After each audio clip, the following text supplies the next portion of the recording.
Compound interest चक्रवृद्धि ब्याज का क्वेश्चन है किसी निश्चित राशि पर 3 वर्षों के लिए 5% प्रति वर्ष की दर से साधारण ब्याज 540 रुपये है। उसी राशि पर उसी दर से उसी अवधि के लिए चक्रवृद्धि ब्याज कितना होगा। तो देखिए इसका आंसर यहाँ क्या दिया हुआ है, किसी निश्चित राशि पर 3 वर्षों के लिए। तो 3 वर्षों के लिए मतलब क्या हो गया, टाइम, समय, यानी टी बराबर हो गया 3 वर्ष। 5% प्रति वर्ष की दर से, दर देखिए यानी आर हो गया, दर बराबर 5%। साधारण ब्याज 540 रुपये हो जाता है। साधारण ब्याज को बोलते हैं सिंपल इंटरेस्ट। तो एस आई बराबर हो गया 540 रुपये। 540 रुपया हो गया। आर एस का मतलब हो गया रुपया हो गया की दर से साधारण में 540 रुपये है। उसी राशि पर, राशि वही रहेगा जो राशि निकालेंगे इससे, अभी तो राशि निकला नहीं, ये तो ब्याज है।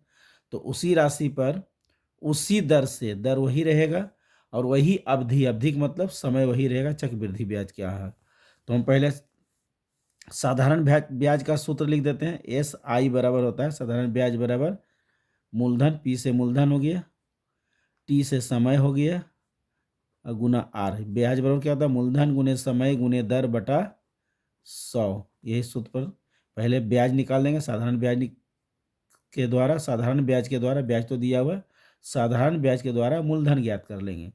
तो साधारण ब्याज है 540, तो एस आई की जगह पर 540 लिख देंगे, बराबर पी निकालना है। टी दिया हुआ है 3 वर्ष, आर दिया हुआ है 5/100 हो गया। अब इसको तिरछा गुना करके पी का मान निकाल देंगे। तो देखिए क्या है, पी गुना 3 गुना 5 हो जाएगा। पी गुना 3 गुना 5 बराबर 540 गुना 100। तो हमको पी का मान निकालना है, इसलिए पी बराबर हो जाएगा 540 गुना 100 बटा आ जाएगा 3 गुना 5। 540 गुना 100 बटा 3 गुना 5, पी का मान निकालेंगे तो ये बटाम चल जाएगा। 3 गुना 5 गुनाम है, इधर बटाम हो जाएगा। अब देखिए इसको काट देते हैं, 5 से ही कटेगा 20 बार में, और 3 से कट जाएगा ये 180 बार में। 180 को 20 से गुना करेंगे 3600 रुपये आ गया, मूलधन पी आ गया। अब हम क्या निकाल देंगे, पी आ गया तो सब कुछ वही रहेगा, इसमें लिखा हुआ है मूलधन भी वही रहेगा, समय भी वही रहेगा, दर भी वही रहेगा, सब कुछ वही रहेगा। तो हमको चक्रवृद्धि ब्याज का ज्ञात करना है। तो चक्रवृद्धि ब्याज ज्ञात करने के लिए सबसे आसान तरीका है कि पहले ए का सूत्र के द्वारा यानी मिश्रधन के सूत्र के द्वारा पहले मिश्रधन निकाल लेंगे चक्रवृद्धि ब्याज का, उसके बाद हम आसानी से चक्रवृद्धि ब्याज ज्ञात कर लेंगे। तो देखिए एक सूत्र है, इस सूत्र को ध्यान में रखना है और इस सूत्र को याद कर लेना है। ये सूत्र है, सूत्र क्या है, ए बराबर पी इंटू 1 प्लस आर बटा 100 पर पावर टी यानी समय। तो देखिए यहाँ P बराबर जो है लिख देंगे, P बराबर 3600 है तो 3600 लिख देंगे, इंटू 1 प्लस आर दिया हुआ है 5%, तो यहाँ 5 दे देंगे, और बटा 100 है 100 दे देंगे, और टाइम है 3 वर्ष 3 दे देंगे। अब देखिए क्या करना है, 5 100 से कट रहा है, 5 जो है 100 से कट रहा है, यह 20 बार में कट गया, 20 बार में कट गया। तो यहाँ लिख देंगे बराबर 3600 है 3600 लिख देंगे, इंटू 1 प्लस 1 बटा 20 है तो 20 को हम एलसीएम ले सकते हैं।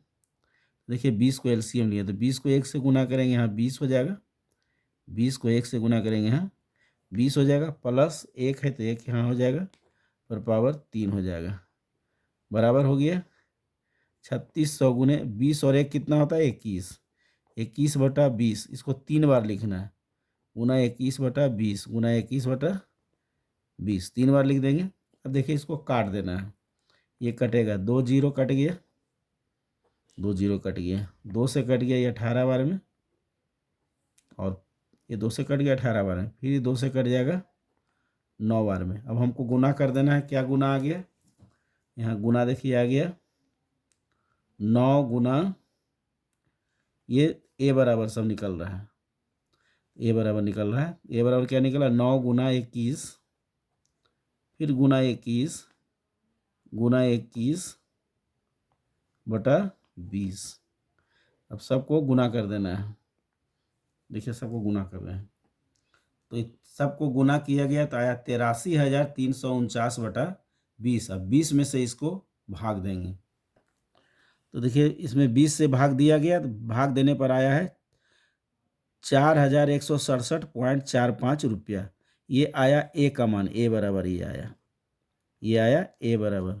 अब हमको निकालना है सी आई यानी कंपाउंड इंटरेस्ट, चक्रवृद्धि ब्याज। तो देखिए सूत्र होता है सी आई बराबर ए माइनस पी। सी आई बराबर का सूत्र क्या होता है? सी आई बराबर ए माइनस पी।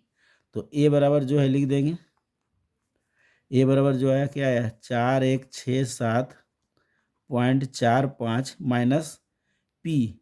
पी देखेंगे कितना आया, तो पी आया 3600। कितना आया? 3600 पी है, तो 3600 इसमें माइनस कर देंगे, 3600 रुपया। तो देखिए माइनस करेंगे तो आएगा 567, क्या 36 और 5 41 होता है ना, तो 567 आया। 3600 और 541 आता है, तो 567 है, 567.45 रुपया। ये हो गया आंसर। किसका आंसर हो गया? चक्रवृद्धि ब्याज का। तो यहाँ लिख देंगे अतः चक्रवृद्धि ब्याज बराबर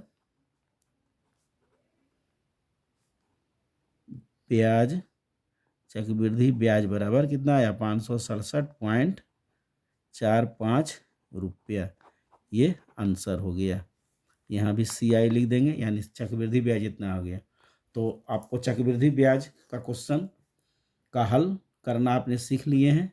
आपको हमारे यूट्यूब चैनल में, अगर आप नए हैं या पुराने जो भी हैं, अगर आप नए हैं तो हमारे यूट्यूब चैनल को सब्सक्राइब कर दें, और अगर आप पुराने हैं, हमारे यूट्यूब चैनल को आप सब्सक्राइब नहीं किए हैं, तो हमारे यूट्यूब चैनल को सब्सक्राइब कर देंगे, ताकि आपके पास मैथ्स का जितना भी वीडियो हमारे द्वारा बनाया गया है वो आपके पास आसानी से उपलब्ध हो सके। आप हमारे यूट्यूब चैनल को सब्सक्राइब जरूर से कर देंगे और हमारे वीडियो को लाइक एवं शेयर कर देंगे। वीडियो में बने रहने के लिए आपको बहुत बहुत धन्यवाद।